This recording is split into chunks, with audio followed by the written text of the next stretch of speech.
Welcome to Moment to Moment. My name is Amy Sass. I am the Artistic Director of Ragged Wing Ensemble. And for those of you who are just joining us tonight, Moment to Moment is a live talk series exploring what can be learned, felt, and created during this time of global pandemic. If we stop, slow down, and tune in, what might we hear? So because we tend to use the digital space to speed things up and to do lots of tasks all at the same time, right now I'm going to just lead us into the moment, into arriving into the space and time in a slow manner, and encourage everyone who's with us tonight to slow down. And I like to think of this as an invocation, and I call it the arrival. We arrive here, now, in this moment.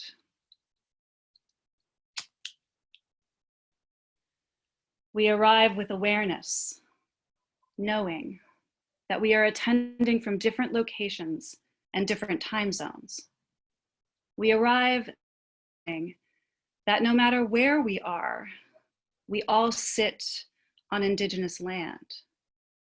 We arrive here, now, into a digital space that some of us have access to and others do not. We arrive with breath.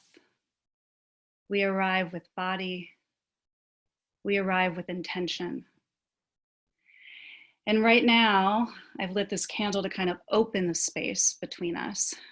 And I invite you to just tap into your breathing for a moment.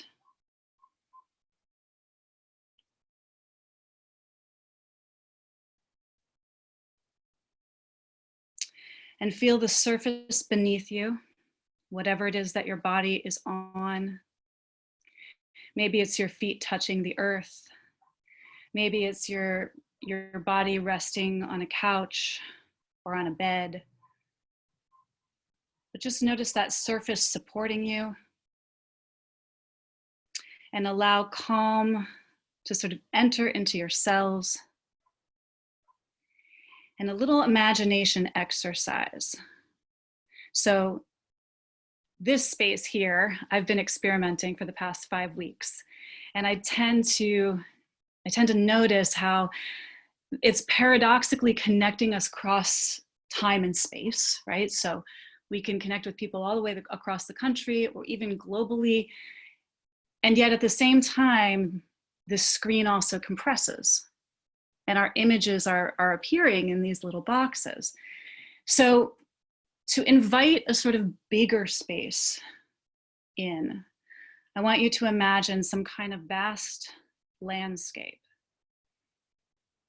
like maybe an ocean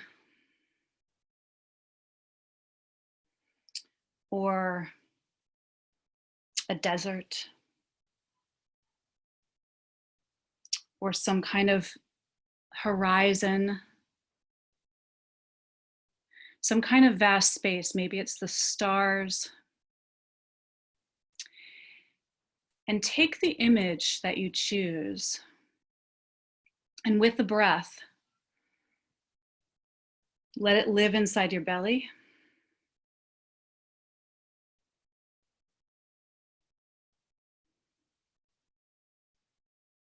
Inside your chest.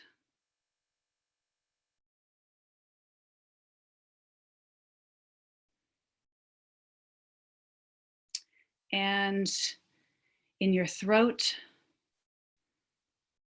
this vast landscape living in your throat.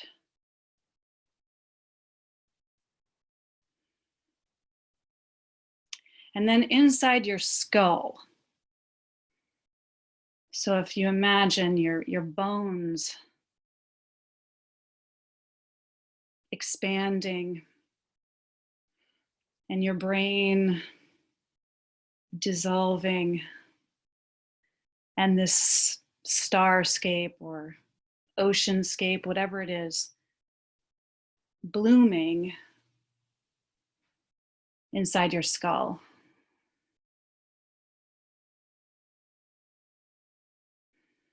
And just noticing the temperature of the air around you.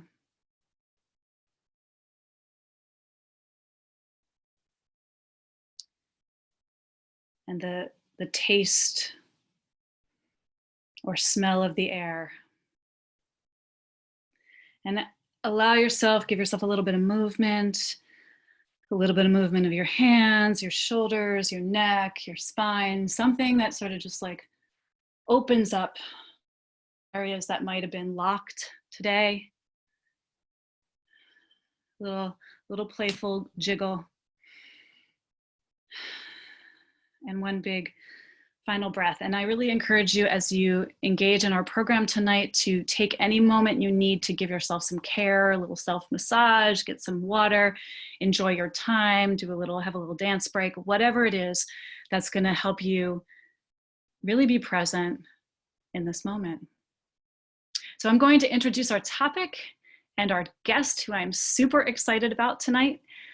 Our topic is We Create Our Experience. And my guest tonight is Imari Anderson. He is a life coach, keynote speaker, and creative powerhouse. And I do not use those two words lightly. Imari spends his time harnessing his multi-talented, wild self into creative actions that touch millions of people. As a coach, he translates abstract ideas into tangible methods that transform individual lives across the globe, creating positive change from the inside out. I consider Imari to be the supernova of love. Imari, thank you for joining me tonight. Oh my God. Okay, that's how we're gonna start. That's Supernova of love. That's how Everything that comes out of my mouth after that has to be absolutely phenomenal. What's up, everybody? I'm super stoked. I'm super excited. We did that little meditation just now, Amy. Yes. And at one point I opened my eyes, and the first thing I saw when I opened my eyes was that my dad was in the audience. And I don't think my dad has ever seen me talk. So tonight's already pretty dope. Oh my gosh. So, what up, Daddy? Yes. How you living? I don't know if he's still there. He probably messed up his internet connection or something. But welcome, everybody. I'm super excited. I'm super stoked. I don't know how much time I have to do this little intro, Amy, so cut me off whenever you're ready. I'm cutting off now. Imari. Amazing. Go ahead. We agreed beforehand, by the way, that we could cut each other off. So everyone knows that. We've already had like You're going to have to do it. Yeah. We're going to play Pong, as we said. Yeah. So Imari, I will just say to our guests tonight and to you that, and I've said this to you before, but I'm going to say it again now that we're in public. You have been such an inspiration to me ever since I met you over the past 3 years. And I have watched you as a human, you as an artist, and you as a coach, a transformer of lives really explode. Just as I follow you on the internet, I feel like I'm constantly learning from you. And I would love if you could start us off by sharing a little bit about your journey. I know that the last time we talked, which was yesterday, you had talked about the difference between making external changes and internal changes, and your path of making really extreme external changes for a while before you really found what you really wanted to do. So if you could just give us a little context into who you are. I'm really so glad that you brought that back up, because as soon as you started talking, that's the first thing I thought about. So for people, welcome. What's up, everybody? I was a filmmaker for a long time. I grew up in Maryland, and then I went to South Carolina. When I was in South Carolina, I built a company. I was really focused on creating content that I felt like would impact people. I mean, there's there's so much content. You're witnessing content right now, right? But not all of it changes your perspective. Not all of it adjusts your reality. And I thought it was really cool that this ability to communicate via screen had that potential to impact reality and impact people's perspectives. So I created this company in South Carolina. I did that for a little bit. It was really cool. Had like some fun things happen. And then I eventually moved to Oakland, where I met Dr. Amy Sass, MD, PhD. And then I was working on more content. And then I got invited to move down to LA and direct for a company called Jubilee. Some of y'all might have heard of them. but Jubilee is a like content behemoth that creates content for people to like challenge their perceptions of reality, to bring together groups from disparate sides of the world, like Christians and atheists and all those kind of things. So I did that for a while. I got hundreds of millions of views. Worked with Deepak Chopra, worked with Nike, blah, blah, blah. I had a lot of circumstance changes, right? Like I went from South Carolina to the West Coast, to LA, to quote unquote success. And it's funny because all throughout those years, I had this underlying through line of depression. I had this underlying through line of insecurity, and I'm not good enough. And everybody's shaking their heads. Yeah, sound familiar for some people? So what's interesting is all these circumstances were changing, and I think that's what people do a lot. They think if I just change my circumstances enough, the internal things will shift as well. But after doing so much shifting and still having that through line, I had to do something drastic. So I left the film industry and I went like a deep dive into myself, transformation programs, coaching, mentorship, blah, blah, blah. And I just did the work, man. I did the work, and I addressed the issues, and I saw myself. I saw myself, and I saw what I'm good at. I saw my power, and I saw the ease with which I could be living life and using those tools and my natural charisma. Now I change people's lives for a living. So I coach people one-on-one. I do group coaching. I travel the world speaking and leading workshops because this shit is cool, man. Like nothing is cooler than just talking to people and the moment that it clicks in their pupil, like, oh shit, I have control over everything I'm experiencing. And to give people back that control and see what they do with it that's money for me. That's everything for me. So that's my intro. Oh, I see some snaps. Thank you. Yeah, thank you. Appreciate it. Thank you. And I want to just, it sounds to me like coaching has offered you this opportunity to kind of have the experience that you went through be amplified. Yeah. Yeah. And I think that like, I'm curious to know you're coaching people, but I'm assuming, this is my assumption just from being a coach in certain ways myself, or a teacher, that you're also learning every time you do a coaching session. So I'd love to hear if you can talk a little bit more about that. Like, what is it that you're discovering through working with clients? Yes. I mean, what can I coach somebody in that I can't see in myself? Right? If I'm coaching you and it's not because I've experienced it as well, or I'm not on the path to seeing it myself, then I'm just giving you theory, and I'm just giving you shit from a book, right? But there's so many times where I'm coaching somebody one-on-one and I'll just have this moment of like, oh, realization. Like I see them doing something and I'm like, I do the same thing, and this is why I do it, and this is how we are going to move through it together. Mm-hmm. Right? So yeah, if every time I'm coaching somebody, it should feel like that moment of like revelation of, I mean, you know me, Amy, some people know me, like, I feel like my trademark is the moment where I have like a moment and I go, somebody hold me, right? Because for me, like nothing is more just human than learning. Nothing is more divine, if we want to use that word, and I use it very loosely, but nothing is more sacred than the expanding of your own knowledge. That's put aside purpose with, your job and whatever. That's what you're here for, is to expand your evolution and the evolution of people around you by challenging norm, by challenging your own reality. Yeah.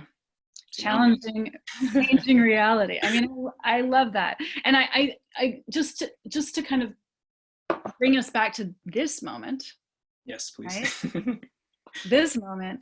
So when I first proposed this notion for you to come on to this thing that I'm making, right? This thing called Moment to Moment. And I was talking about, the global pandemic and all this stuff. And it immediately, I got this kind of like, oh, the global pandemic, like feeling from you.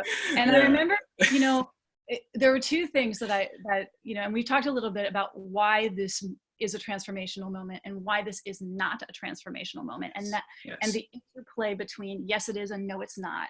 And I'd love for you to speak a little bit about yes and no on that. Yeah. I mean, if you didn't get it in what I'm saying just now, I am super passionate about evolution, about individual and collective evolution, right? So when moments of collective transformation are available to us, i.e. Corona, i.e. whoever's getting elected president, i.e. whatever, there is a moment where I get super excited. And I'm like, oh shit, here comes the Renaissance, right? Like all of a sudden, everybody has to stop focusing on the mundane. And all of a sudden we have to focus on this larger thing, right? So there's a moment where I get super excited. And it's so interesting that Sango is on this call with us, because the last time there was a moment like this for me was when Trump was elected, because it was just like this overall, everybody stops, whether you support him or don't. And it was just like, this is a moment, right? And in that moment, I was excited. I was pumped. I was like, maybe this is the moment where everybody just looks up and they're like, maybe this whole political system is kind of whack. Maybe it's kind of a little, it could use some adjustment, right? But then what's frustrating, yeah, but then what's frustrating is then we have these beautiful moments of possible collective transformation, and then we distract ourselves with such small conversations. We distract ourselves with like, oh, you're conservative and you voted for Trump, or oh, it's like, we're not talking about, like, there's so much bigger conversations we could be having, right? Like the example I gave you I think yesterday when we were talking is like, imagine we're all in high school right now, right? And I won't use the graphic version that I gave you yesterday. And like your homie comes up to you and he's like, oh my God, did you hear that Chucky kissed Sally, right? So they're gossiping, right? In that moment, what's more interesting to me is the question of, why do we gossip? Right? That's so much more of an interesting conversation to me than Chucky kissed Sally or whatever, right? But when we talk so much about Corona, or we talk so much about Trump, we lose sight of the bigger conversation we could be having, i.e., what are politics? Right? I.e., when a global pandemic hits, how cool is it that all of a sudden we all have to focus on how we can upgrade and update the reality? Right? But no, we'd rather talk about toilet paper. It's like, that's why, like, for me, that's why I'm like, oh, you guys want to talk about Coronas? Because a lot of times in the last couple of weeks, I'll go into a conversation super excited, like, oh yeah, we're gonna get big with this. And then we end up having such small conversations. And that's why, you know. So what do you think the real conversation is right now for you? Oh my God.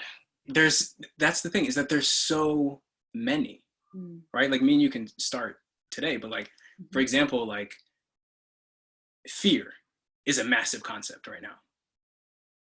The idea of fear, the idea of borders being like virtually erased, because now it's happening everywhere, right?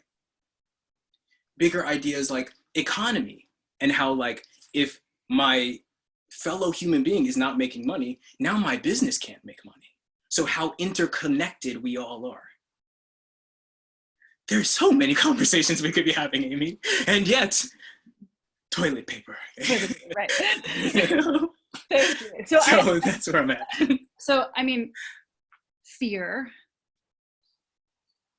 borders dissolving, and interconnectedness.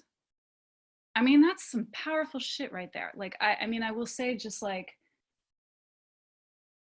I mean, I kind of want to go back to fear for a moment, because borders dissolving creates fear sometimes, right? That's a big conversation. I like that. The notion of how I'm not in control, right? Like, I depend on my fellow person, like that can also bring fear. And one of the reasons I'm kind of hitching on fear for a second is because I heard you speak on your Instagram world, right? The one little clip that remains with me was, it was just a quick clip, you know. I'm like, oh, there's Imari's talking, and I'm like, the Imari doing the Imari thing, yeah.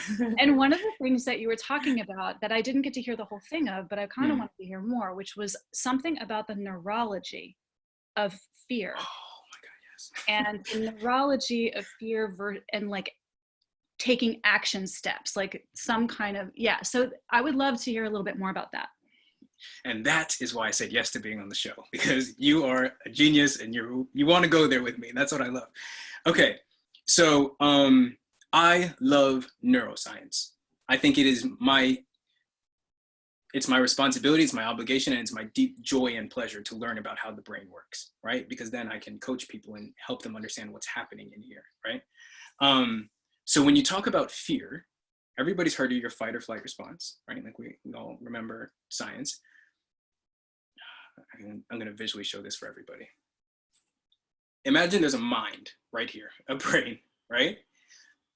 The farther you go out is the regions of the brain that holds more complex thought, right? Those are the ones that developed later on as we as humans evolved, right? So at the core of it is like the most primal fight or flight. That was the first thing that needed to develop in order for us to survive, right?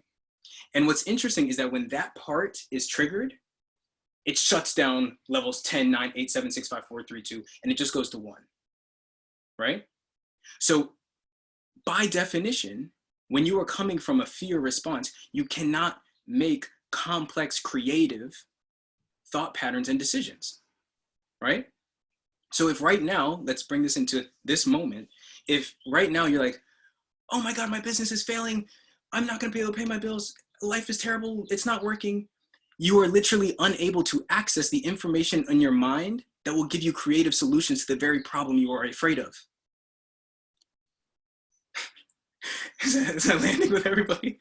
And it's that paradox that, like, I feel like is what I try to communicate to people so often, that you are literally, whatever you're afraid of, you're making that thing so much more powerful when you are afraid of it. And it sounds like a cliche one-liner motivational poster, but it's just a fact. It's just science, right? So do you feel like part of what you, like, do you feel like maybe the center of what you do is dissolve fear?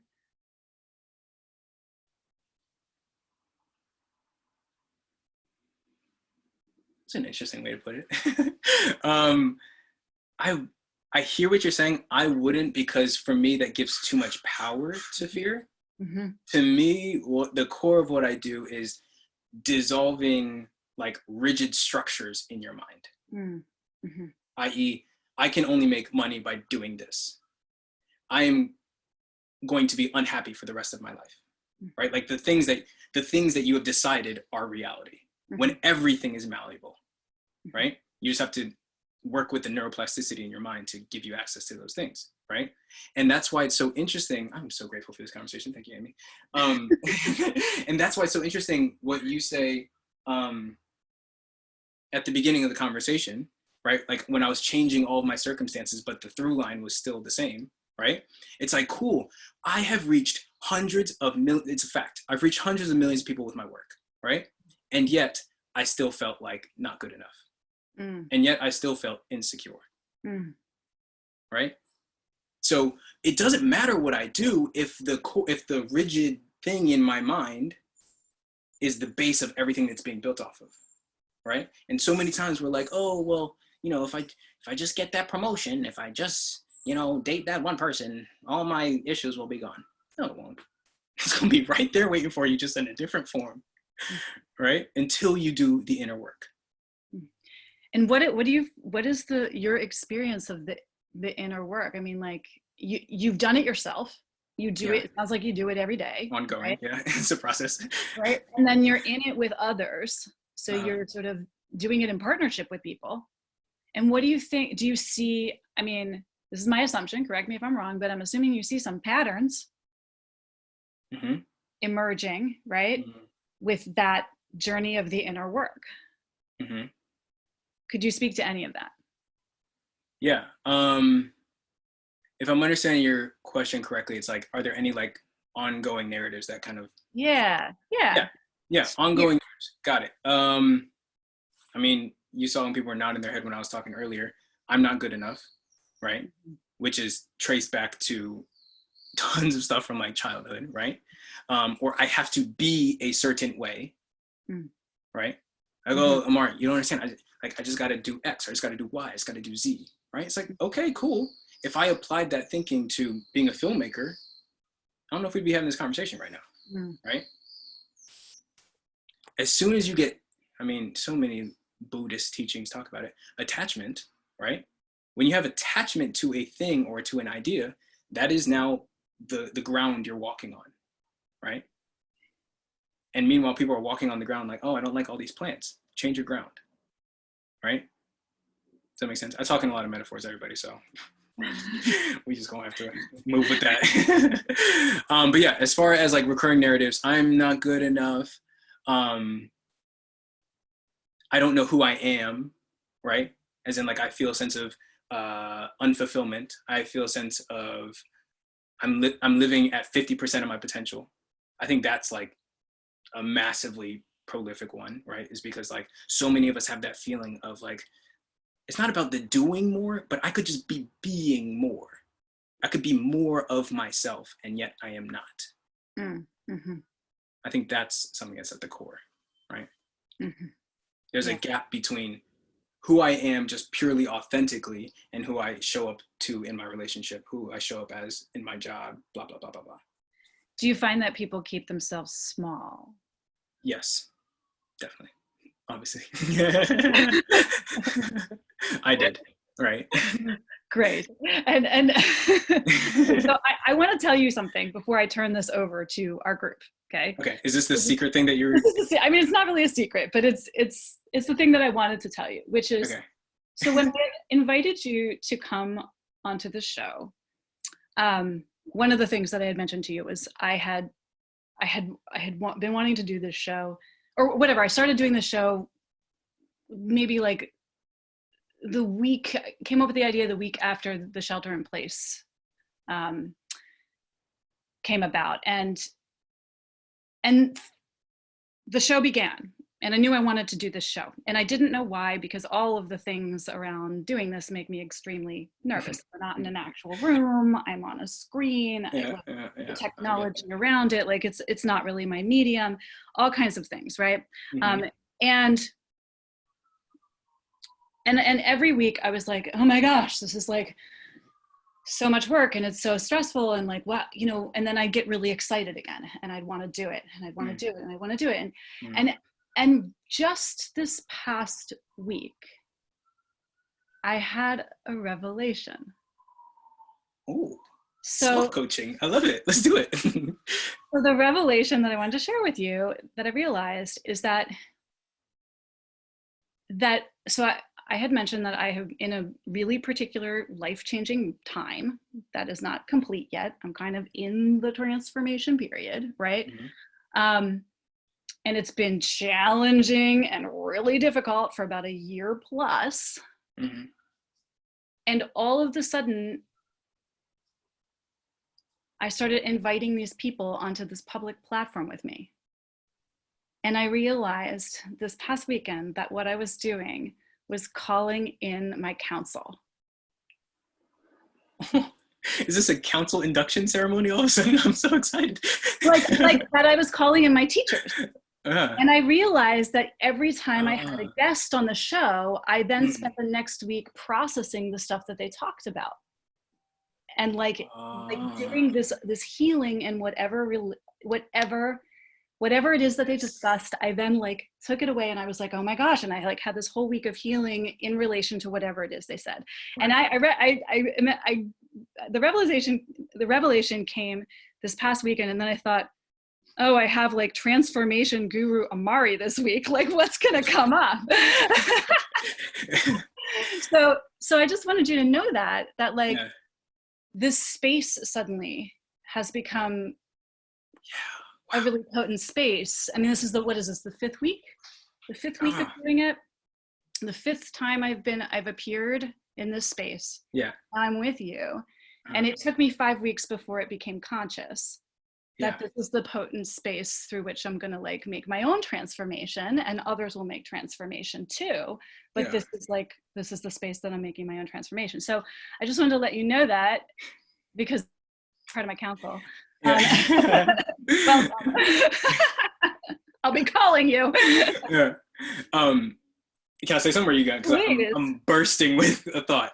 Okay, so in that moment, and acknowledgement and blessings and gratitude and so many compliments to you, because in that moment, what have you done? You've created like an energetic ecosystem for yourself in which you are currently giving to all these people and all the people on Facebook Live, and you're also concurrently receiving, right? And that's what I'm doing as a coach is I'm like, cool, I'm sitting across from you and I'm jackhammering the shit out of your life. And at the same time, I'm just getting reflections after reflections and learning about this guy who's talking all the time. Like I'm learning about myself at the same time. So what an awesome thing you've created in which, I mean, it's for you at the end of the day. And that's the best part. Like, I'm so blessed to be able to like, in this moment, like, yes, we're doing this for the people who are watching, but like, this is all for Amy. And that's, I love it. It's amazing.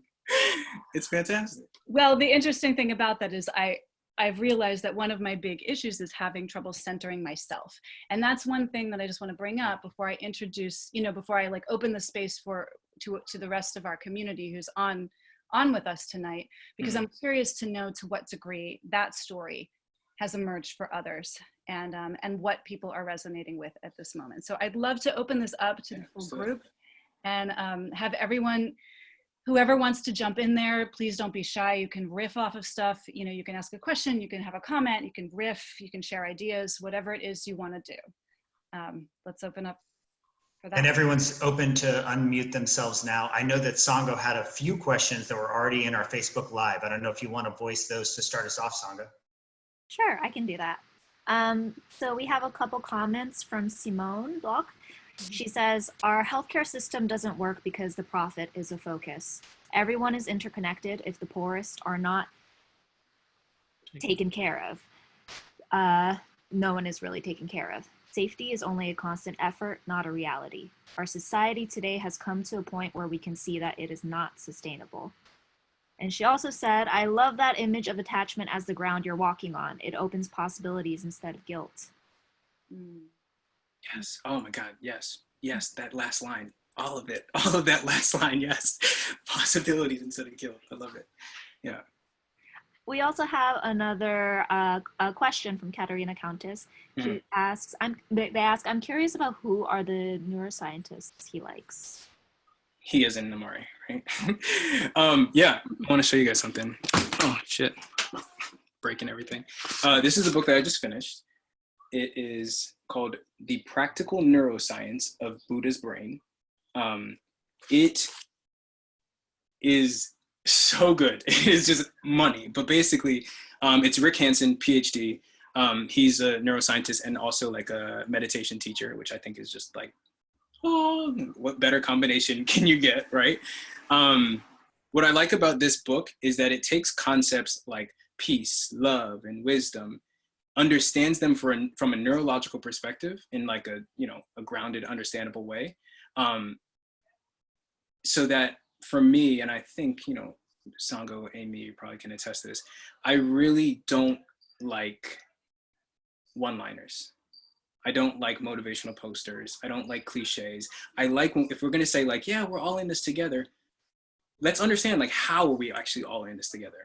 i.e. like how is the economy like interconnected and interrelated, right? Because I feel like that's a lot of times why we don't make progress is because we throw out all these like beautiful fairy lines and there's no grounded practical understanding of what we're actually saying. So a book like this, The Practical Neuroscience of Buddha's Brain, understanding what's happening in your mind when you're experiencing love, understanding what's happening in your mind when you're experiencing happiness, why fear takes over your systems, like all that stuff I got from here and other things. So here's a book reference.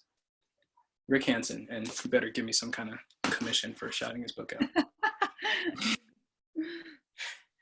I also saw that Mike McPherson raised his hand. Mike, would you like to voice? You just unmute yourself, you can voice. Yeah.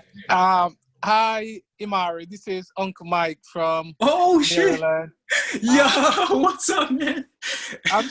I'm so proud of you guys, seeing you growing up, and you have always presented yourself well. I'm just really, really proud of what you're doing and what you've taken. How has your dad shaped your life? I mean, I've known your dad for a number of years. How has your dad shaped your life? I know you come from a very international background. You talk about Buddhism. Yeah. You got some Jamaican culture. You got some East Coast, South Carolina. You're on the West Coast. How is the international flavor? Your dad, your sisters were very much in the limelight. How has that shaped who you are? First of all, how cool. Yo, hello, man. So good to that my mind is just like, that doesn't make sense. So cool. We just talked about Imari going over to the West Coast and starting his life over. This guy right here supplied me, I don't know, he like spent money so that I could invest in myself and go across. So everything that we're even talking about right now is a direct result of him investing in me years and years ago. So thank you, man. I love the hell out of you. Thank you, Uncle Mike. Yeah, thank you, Uncle Mike. It's not my real uncle. It's like what, you know, Black people are like, oh, everybody's my uncle. It's like that. So how has my dad influenced my life? The only answer that really comes to my mind, which is so true and so honest, is anybody knows my dad knows that my dad's like always cracking jokes. My dad is always trying to like say something and make people smile. And I think that I wouldn't belittle that. That actually is one of my own superpowers, is that I don't take this shit so seriously. You know, is I'm so passionate about the evolution of the human race and all this neurobiology. And I also just love to joke about it and, so, you know, not take it that seriously. So smiling all the time, I think, which is also good for your brain health. Getting that from my dad, I would say is the biggest thing. Talk more about the international culture. I mean, you've got some Jamaican in you. You've got some Southern hospitality because of South Carolina. You lived in Maryland. You went to West Coast. I mean, how has that confluence of different culture shaped you? Yeah, I think that's an amazing question. I'm gonna even take it a step further. Is to give everybody a little bit of history background. Is my mom grew up in one of the richest white counties in America. My dad, 45 minutes away in like kind of like a lower middle class Black area. And I feel like that is a good like kind of metaphor for my life, is that I have constantly been operating in different spaces. And because I've been constantly operating in different spaces, it has allowed me to see that there is no hierarchy here, but there's just difference, right? And every time we try to point fingers and be like, oh no, the rich man he's evil, or oh, the Black guy, he's bad. Like we're selling ourselves short of the value that we can learn from other people, right? So I think the very nature of like how I grew up, i.e. divorced parents and rich white area versus lower class Black area, or going to South Carolina where it was just like rampant racism, or going to the West Coast in the Bay Area where it was just like, let's change the world, or like come into LA where it's all, you know, I've had such a varied amount of experiences, which I feel like has made the melting pot that is Imari. And that is, you know, if you feel trapped in a certain reality, you are trapping yourself away from the fullest potential of who you could be. I'm so proud of you guys. Take over the world, and remember Uncle Mike, okay? Yeah, man. I love you, man. I love you too. All right, brother. That was unexpected. Amy, you're still on mute. We can't hear you. All right, unmute. Okay. When we talked a while back, we talked about choices and desires. Yeah. And and the other word that came up was restorying. Now, we've already talked about these narratives that exist inside of us and the notion of restorying. So I'd love to hear a little bit more about like choice and desire and rewriting your own story, just those aspects.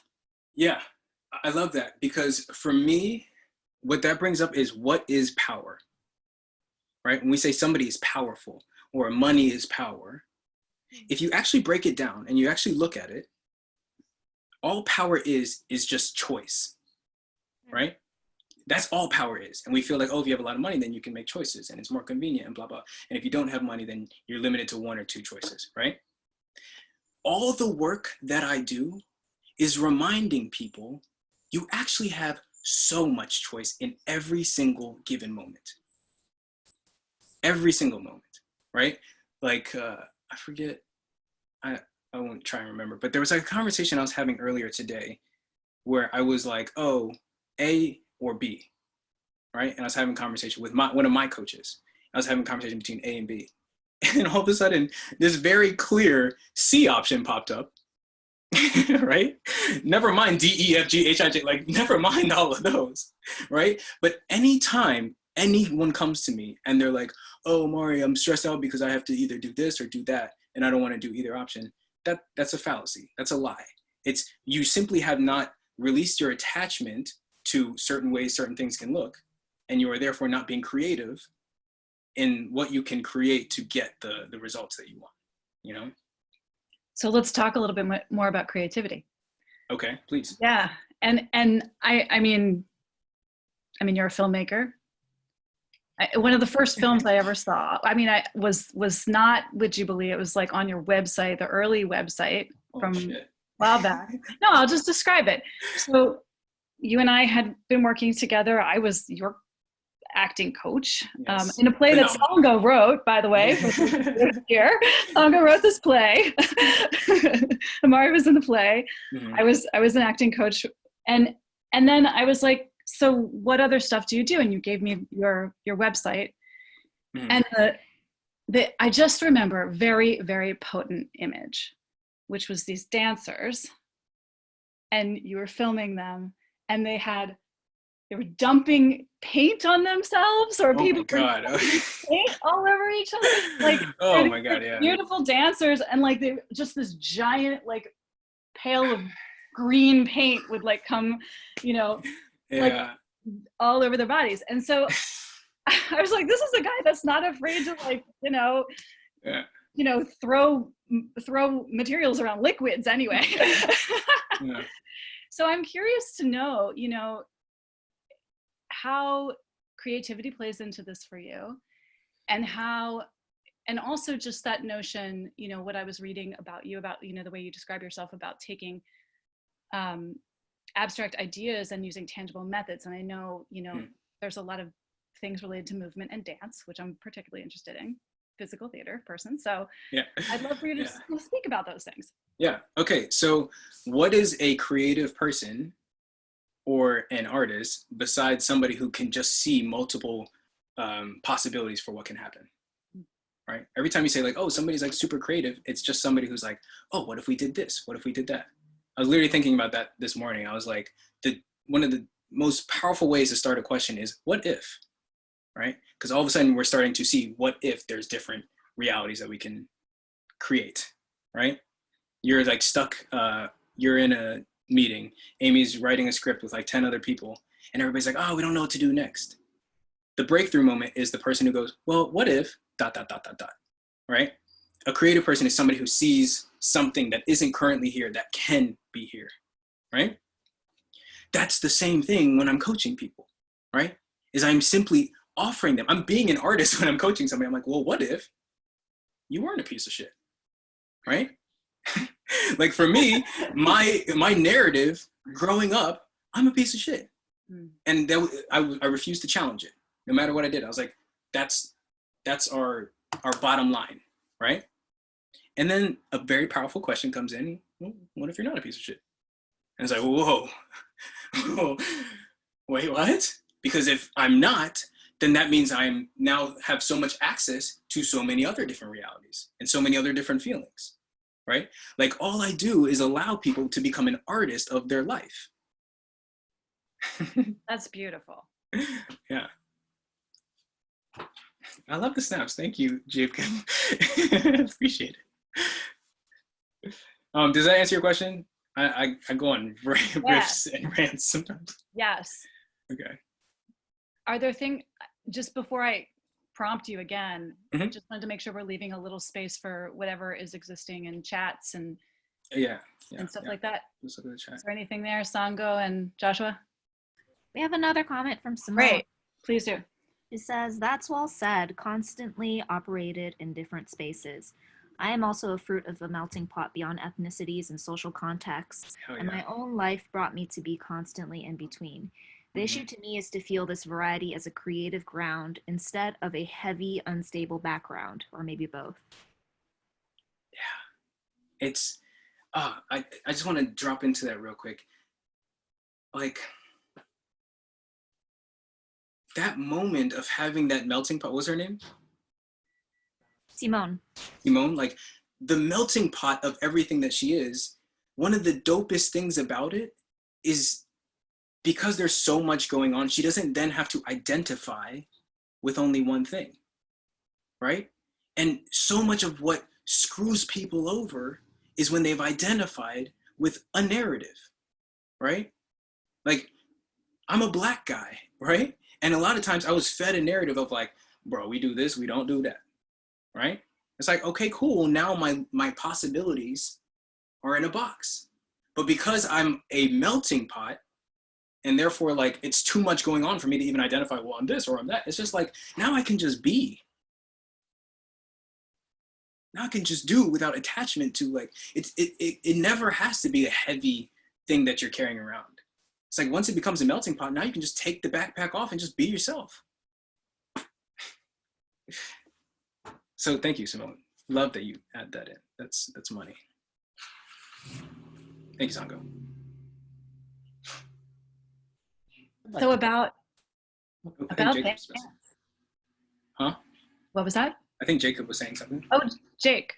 Thanks, Amy. Thanks, Amari. Yeah, I'd actually just like to comment and just say, first of all, I feel a very kindred spirited connectedness with you already. Same. Just, yes, exactly. I'm glad. So I did a lot of work in education myself. I worked with a lot of children, and it was all about the aha moments, the teachable moments, and things like that. And just, I love just what you were sharing. It's very beautiful. The fact that you reach hundreds of millions, keep doing it. And just, I love the fact that I've gotten to hear you, and I just feel this amazing connection with you and haven't even met you yet. And it would be a real pleasure too at some point. So, and you've brought tears to my eyes because of that. So thank you. Damn. Thank you, man. I really appreciate that. Oh, God. All right. See, supernova of love. What did I tell you? God. I'm going to keep saying that, Amari. I know, Amy, I know I've been talking a lot, but can I just drop in one thing on that? Do it. So Jacob, something that has been so alive for me lately is the recognition that all we are really wanting, besides survival, whatever, but besides waking up every morning, what we're really looking for is the moment where we feel seen, where we feel gotten, heard, felt, understood, right? That is love. That is it. I don't care what anybody else calls like love is flowers and romantic dates. No, love is the moment where you get it. I'm speaking and you hear me, you feel me, and that's it, right? So when you say like, you feel like a kindred spirit with me, that is, imagine how dope that makes me feel, because in that moment, I'm like, I'm seen by a brother, right? Like that is life, right? People think that I don't change people's lives so that I can say, whoa, I changed people's lives. Great, amazing. What I change people's lives for is so that they can shift their reality to see possibility, and then we can just talk about how amazing that is. And we can now both be alive with this vivacity of like, wow, being human is so cool. And now I have another kindred spirit with me on the journey, right? That's why I coach people. Because living in my own reality, which is a reality that like life is dope, being human is extremely like so much passionate curiosity. Like I feel like that's available to everybody. And I want to be around the people who feel that, you know? So thank you, Jacob. All right, you go ahead, Amy. You got this. I don't know. I think you got this, actually. You're all good. I guess I have seen a few little bits of you teaching these ideas through dance. and through partner dance. Not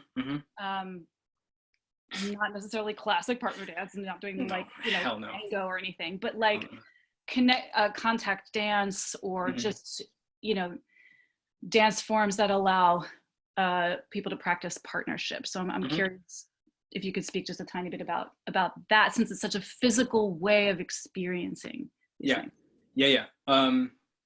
So I know you experience my like moment every time we talk about dance, not because I don't love it, but because like I wouldn't want people to confuse, like I don't identify with being a dancer. Like, yes, I lead like dance workshops and stuff, but for me, I'm just coaching in that moment because it's such an amazing, potent vehicle for communicating certain concepts, right?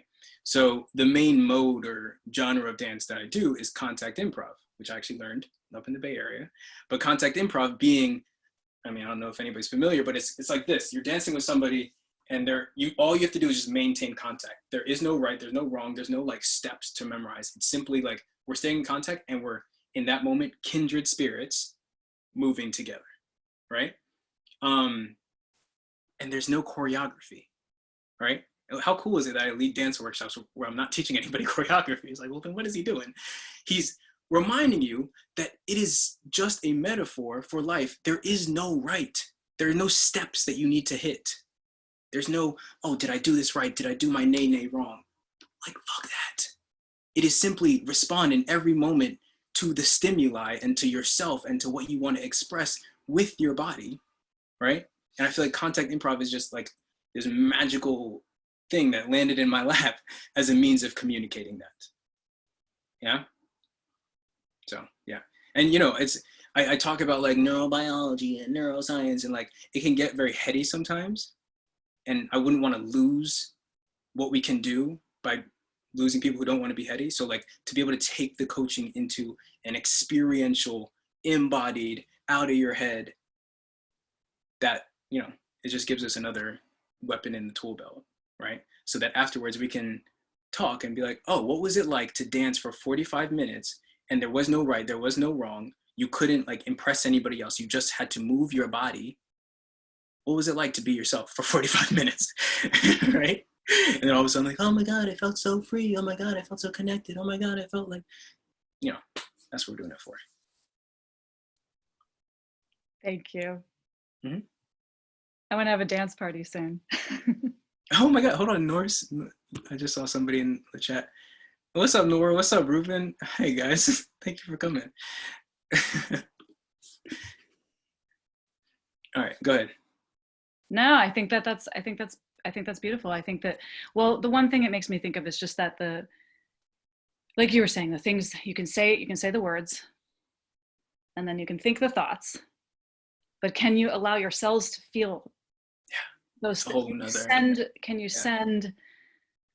you allow your cells to start thinking it, right? Like, for me, that's when I feel like I truly get it, is if it's actually in my cells, you know? Otherwise, it's words that I'm practicing saying, and then it's thoughts that I'm practicing thinking.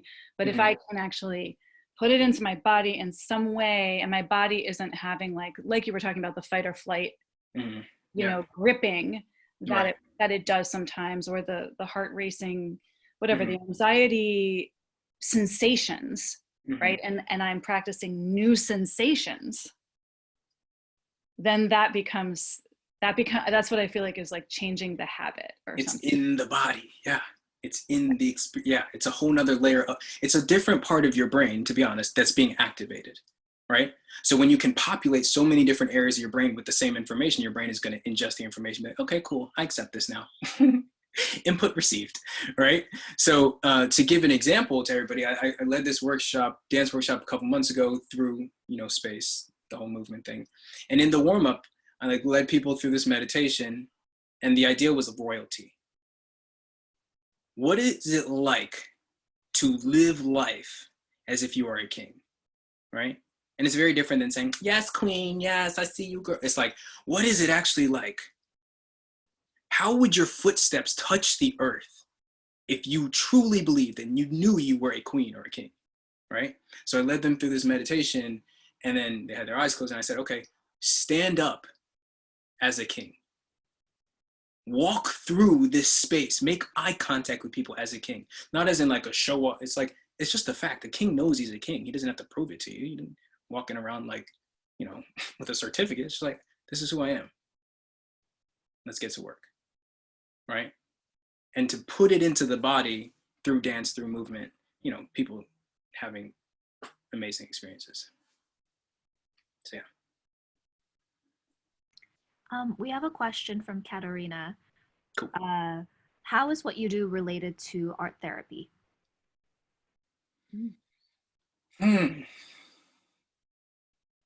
I would say because I'm just giving people permission to be themselves, right? What is art doing except saying, here's a canvas, go do something on it, right? And there is no right, there is no wrong. Whatever you put on the page is dope. And when you look back at the page, you'll be like, oh, that's kind of who I am, right? So it just gives people, one, the opportunity to express themselves, hear what they've expressed, and then get information about who they are. It's a reflection process. Art therapy is a reflection process. Coaching is a reflection process. You know, like sometimes I'll have clients with a prompt say something, right? Say something about like, oh, this is who I am, this is what I believe in, blah, blah, blah, blah, blah. And then I'll play that recording back to them. And in that moment, they're like mind blown. Like, oh, that's who I am.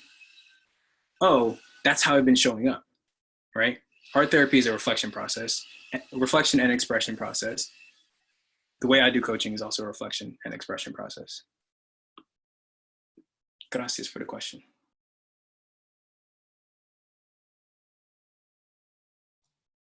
Great. A little space for any other questions. I'm gonna begin our wrap-up process pretty soon. So if we have some burning questions or comments, please jump in. Hi, Imari. I just want to start this off by saying that actually Jake and I do, we started doing some stage combat, and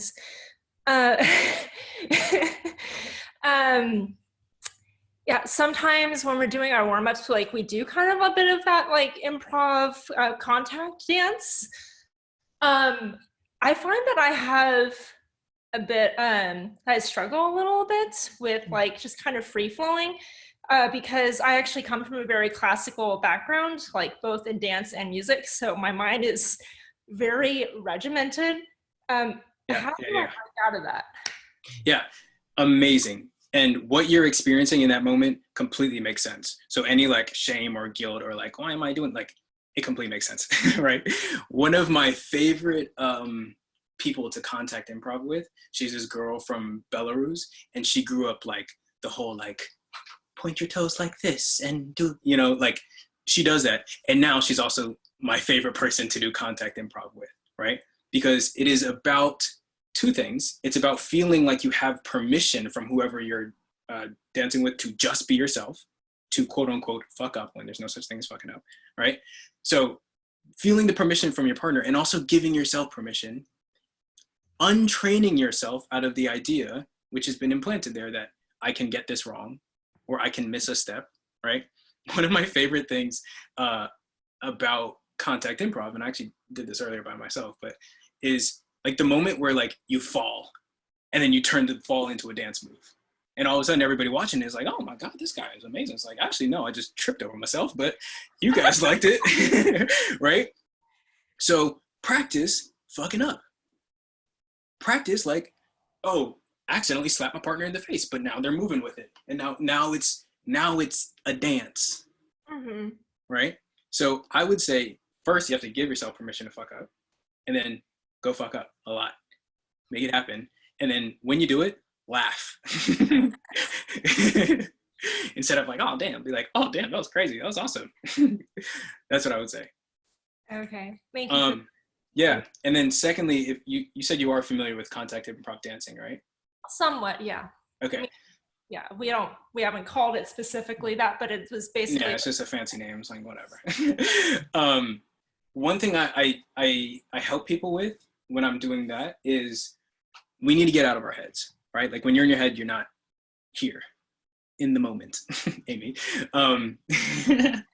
So sometimes what I'll do is I'll run them through an exercise where you do make contact, and I'll say, instead of looking off, instead of looking at your partner, focus on the point of contact. Keep your eye on wherever it is that you're making the contact, because it's forcing your brain to focus. And when it is focused, it's not listening to, I'm doing this wrong, people are watching me, blah, blah. It's like, oh shit, I can't lose where this is going. And you do that, you'll recognize you're out of your head. Either do that or try it with your eyes closed. Thank you. Yeah, of course. Thank you for the question. Mm-hmm.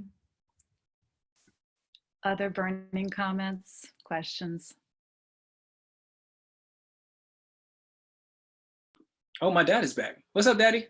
Oh, and my Uncle Ricky's here. Yo, this is wild. Oh, man. I'm glad I didn't look earlier. I always would have felt bad for cussing, but here we are. What's up, Dad? Hi, Imari. This is Uncle Mike again. I'm so impressed. I'm so proud of you. I'm listening to you, and looking back, I'm not surprised. You were always that mature kid who was always giving suggestions, always telling Uncle Mike what's right and what's wrong. But I need you to help me now also. We're going through this pandemic. It's depressing. We're home, working remotely.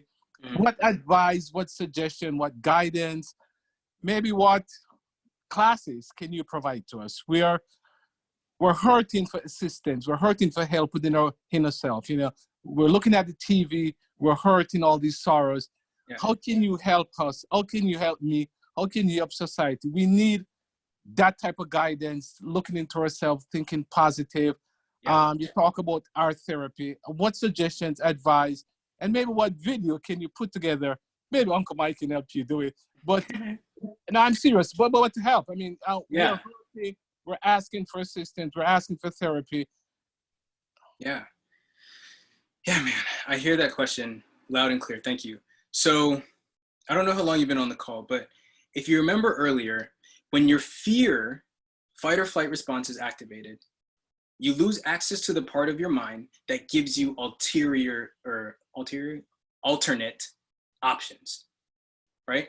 There is actually a myriad, a kaleidoscope of amazing things and people out there who are currently on social media offering, like, for example, this call right now. There are so many things that are out here to support you. But when we are in a fear mind state, all we see is the news. All we see is toilet paper shortage, right?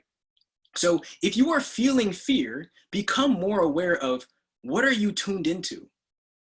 What are you watching? Who are your friends? What are the WhatsApp messages that you're getting?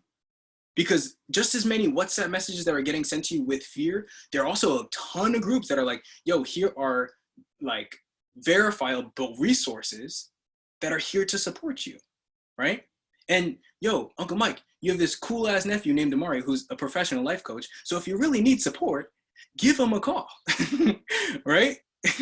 I'm here, and there's other life coaches, there's other retreats, there's other Zoom calls. There's actually so much. And if you feel like there's limited resources in that aspect, plug into the 1 or 2 friends who don't feel that way and see what resources they are using, right? Expand your network in that way, right? Because I'm sure everybody's got that one friend who's like, why has he been so happy the last couple of weeks, right? I'm kind of that friend for people. Hit him up, ask him, yo, what information are you digesting? What people are you interacting with, right? And there's like fallible people on both sides, but then it's on you to do the work to find the ones that resonate with you with truth and veracity and honesty and authenticity that will support you on your journey. Yeah. Hopefully that answers the question. But I mean, Imari, I don't take a lot of the time. I ask that question not for myself, but for others. I live by faith, not by fear. And I was saying to someone recently, I'm not going to be careless. I'm being careful, but this virus is not going to affect me. That's how I live. You know, I mean, you know, there's nothing going to happen to you. You know, I'm not going to be careless, but I've never been worried about this virus since it started, because I just feel like it's not going to affect me. And that's how I live. You know, my glass is not half full. My glass is 7/8 full. And that's just how I live. I don't live careless, but at the same time, that's my mindset. And that's how I survive. And that's how I tell people to survive. Not everyone is like that. You know, people are in different circumstances where they live. So I hear you, advice is there. The news can be bad. WhatsApp can be bad. The friends you keep can be bad. There are many good stories going around of people doing good, helping others, good things in the world. And then there's always religion. So I hear you. Thanks again. I'm just so proud of you. Keep up the good work. Yeah, man. Thank you. It's all a perspective shift. It's all a perspective shift, right? Like I'm just going to be honest with people and just, I hope this lands like as purely as I mean it. We were all stuck inside for a couple months, right? Yes, Corona is killing people. People are in the hospital dying right now. People are losing family members and friends. And because we're staying home, a lot of people haven't died in car accidents, for example, right? What are you going to pay attention to? What information are you going to decide this is going to affect my psyche today? That's a very simple example because it's very like easy to translate, but there's so many examples. When was the last time we were hearing about like, oh, we're on the edge of a war? People are not focused on that right now. There's always options. That's where you become an artist of your life. I want to feel better. What can I digest? Who can I surround myself with? What choices and perspectives can I make that will give me that result? Yeah? Mari? Uncle Ricky, oh my God, my entire family's on this thing. Hey man, what's up? I am doing well. Mm-hmm. I'm glad I tuned in. I'm proud of you. But we talk about fear, and my reality is different. Mm-hmm.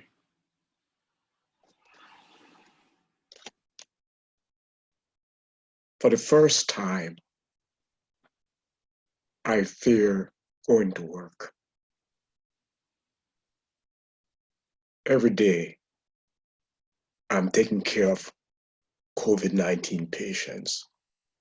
I see them die with no family around them. I see my colleagues get infected and become symptomatic.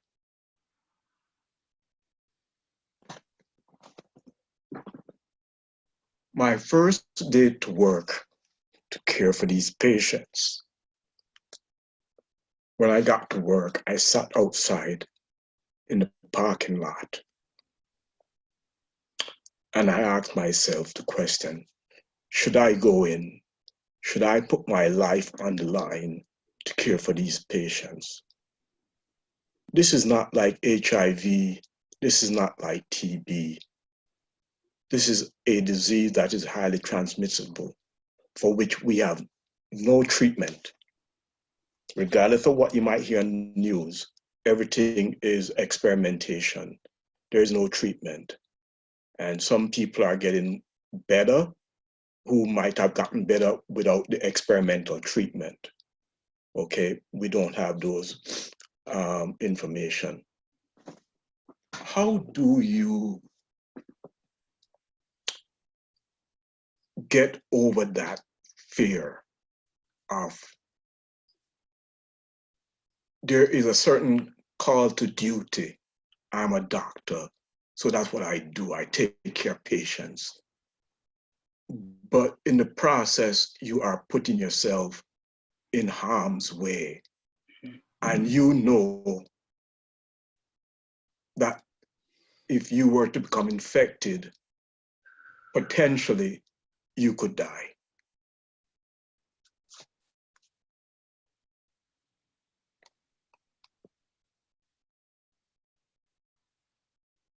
So how to reconcile that fear? Yeah? Yes. Okay.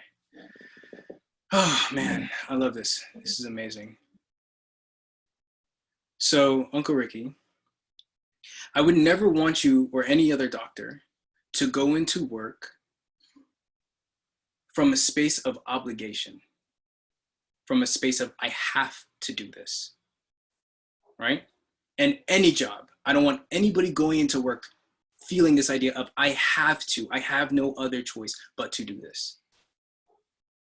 I'm imagining whether now or when you first started being a doctor, you jumped into this field because of a passion, because you love, just like I love the aha moments, you love the moments of healing. You love the moments of people coming out, walking away from the hospital happy and healthy.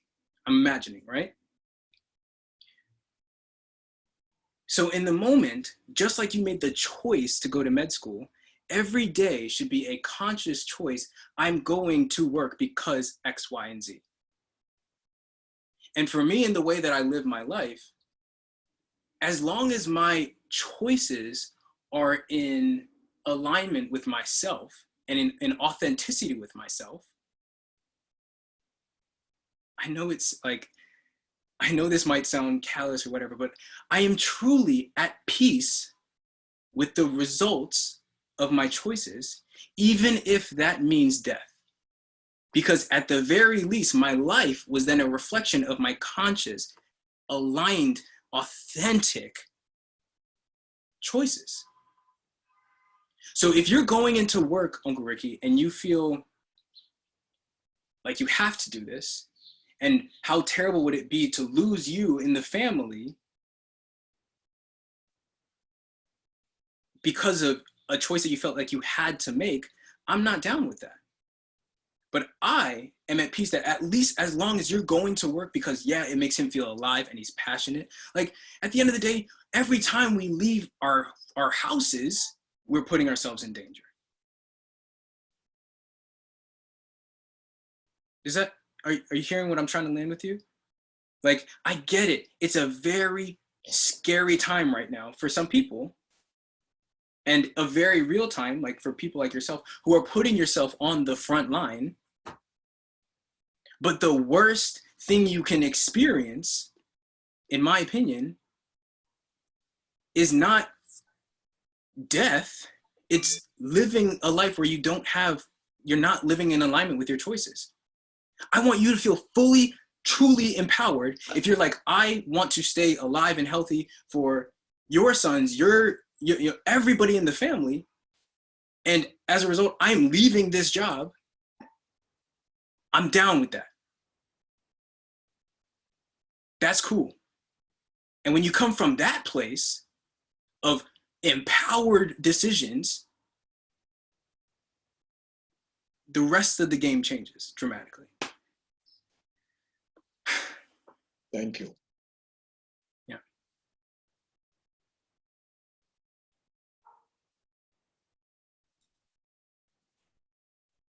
That's real. That's real. Thank you so much for bringing that question forward. That is such a, it's a big, I just want to hold that question, and Imari, your answer to that, your response to that too. Like, this is potent choices that we have to make, and that we have the opportunity to make. Yeah, that we have the opportunity to make. Yeah. Yes. Yeah. Thank you.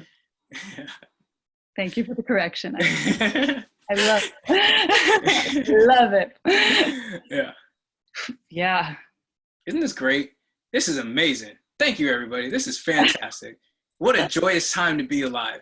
What an opportunity for us to reflect on us as a collective and us as individuals and where we're at in our lives. Cool, man. Yeah, cool. It gets heavy. Yeah, it gets real. So does life, man. It's, at the same time, it's all just this beautiful, divine, cosmic, meaningful and meaningless game all at the same time. And it's just the process of showing up every day. Who am I going to be? What character am I going to play today? Am I going to play the character of I'm alive and I'm making choices from my authenticity? Or am I going to play the character of I'm afraid and my fear is going to define and decide my actions for me? One of those is much more fun than the other, but I'll let y'all figure out which one that is. I am going to wrap up now. Please do. That is a fantastic note to end on, though. I mean, we have that choice to live live through the lens of fear or to live through the lens of aliveness. Yeah.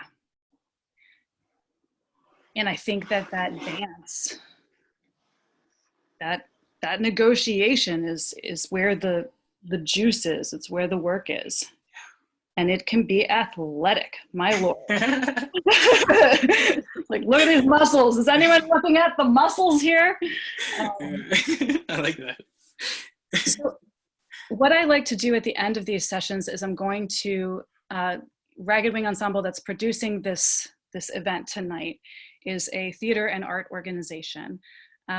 We do interdisciplinary work, we do physical theater, we do gallery openings, all kinds of stuff. But what we really do, ultimately, is we incite conversation. And we bring dialogue to the center. And we use art as medicine. So I feel like, so one of the things that I like to close with is a creative prompt. And folks can choose to do it in whatever medium you like. You can do it, you can just talk about it. You can write it down, you can dance it, you can sing it, you can cook it, whatever. It's just a prompt to explore however you like. Now, it's interesting because this prompt is a lot about the negotiation between living in alignment and making that choice, or to live through a prison of fear. So I'm going to give the prompt, and the prompts will be located on Facebook Live. Sango is copying them in. Joshua is putting them in the chat. So the prompt goes like this. I think of it as a story prompt, which you can explore in any medium. Inside you is a prison. And inside the prison is a powerful being held under lock and key. This is the part of you aching to be visible, to be heard, to grow into fullness. This is the part of you that shines with no fear. This brilliant captive longs for freedom. What I'm asking for this prompt is to explore 3 characters. The first is the prisoner. What is the shape of your truest self? What does it want? What does it say? What will happen if it is released? That's the prisoner. The beautiful, beaming, shining captive. The second is the prison. What is the prison made of? What does it say? What does it fear? What does it protect? And lastly is the key. The key to freedom is already in the prisoner's hand. The key has a voice. What does it say? And one of the things that we do with this prompt, with prompts like this, is folks will take them away and they will riff in them sometimes, and they'll riff in them however they want. And sometimes they will take a photograph of something that they made or a little video of something, and they will send it to sango@raggedwing.org, and we will feature it and we will post it, and we will keep the dialogue around transformation continuing even beyond this moment that we're in together. So that's the idea. And you can take sections of this prompt and ignore other sections, or however you want to do it. It's something to kind of get your mind going. And of course, what we're all hoping for is that key to freedom gets used. Yeah. So I want to thank, Mari, I'm looking at you. I'm going to thank you, but I'm going to thank you. And I see that you have something to say. No, it's the beautiful synchronicity of life. I hired on an assistant this week, which was super exciting.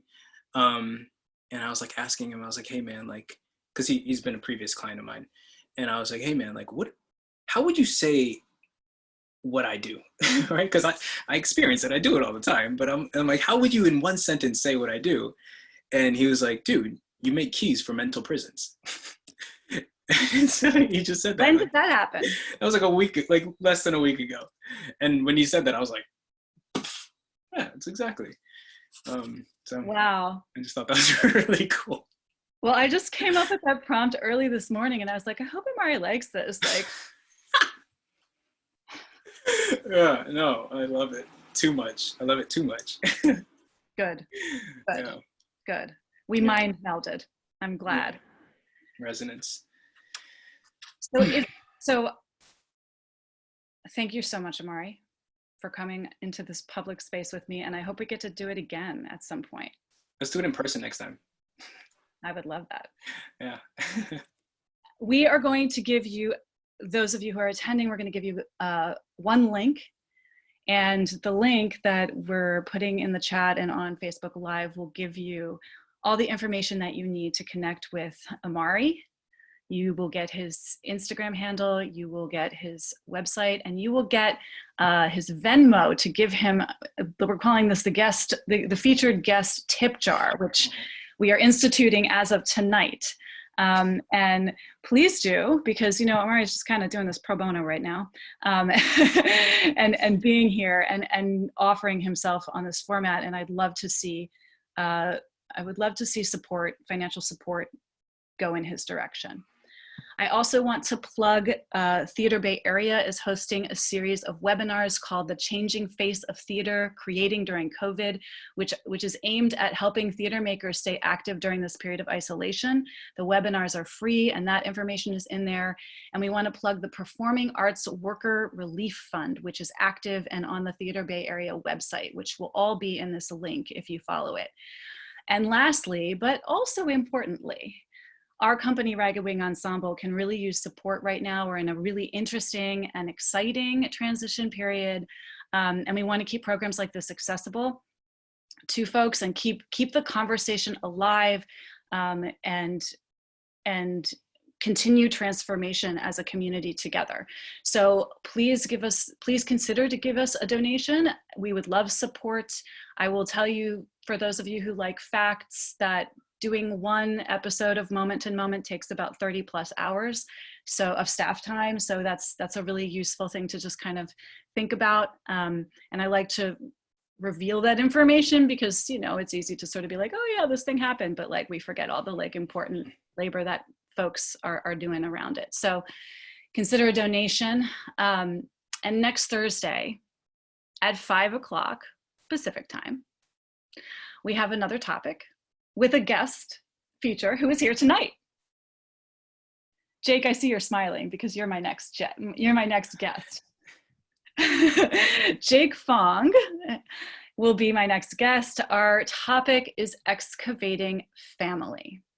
And we will be hearing about Jake, who you see in this program this evening, and his journey connecting family history to personal identity. Jake has been using Shelter in Place to piece together the story of his lineage in the East Bay. So please join us next week for that. I want to thank Sango and Joshua. Can everyone just give them a little like love here? Thank you, Sango and Joshua. Super important, the work that you're doing supporting this program and making it all happen. And Imari, you rock my world.